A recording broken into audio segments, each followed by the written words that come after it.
In today's video, I'm going to teach you how to prototype an image zoom on hover effect in Figma. Start by opening your design. With your file ready, place your image inside a frame. The frame works like a viewport, keeping the image neatly cropped so the zoom doesn't spill over the edges. Make sure the image sits fully inside the frame and matches the size you want the viewer to see when it's not zoomed. Next, turn this frame into a component.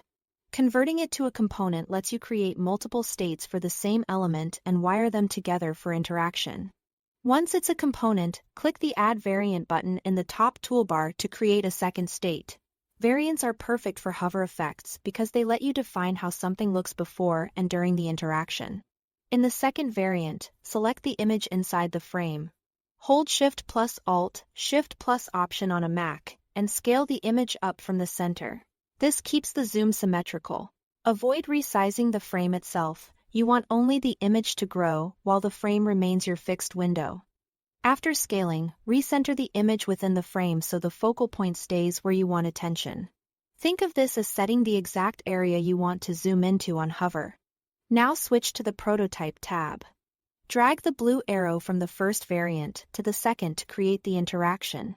In the interaction details, set the trigger to while hovering. Choose Change to as the action so Figma swaps to the zoomed variant when the pointer is over it. For animation, select Smart Animate.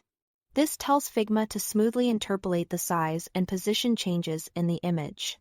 Set easing to ease in and out for a natural acceleration and deceleration, and pick a duration between 300 and 900 milliseconds. Around 300 ms feels snappy. 600 to 900 ms reads as smoother and more cinematic. Then create a frame and drag the component from the Assets panel onto the canvas. Using an instance ensures the interaction plays correctly in Preview. Finally, click Preview to test the hover zoom effect. Move your cursor in and out of the image to see it animate.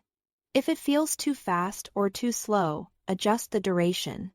If the image jumps, double-check that only the image was scaled in the second variant. Thanks for watching.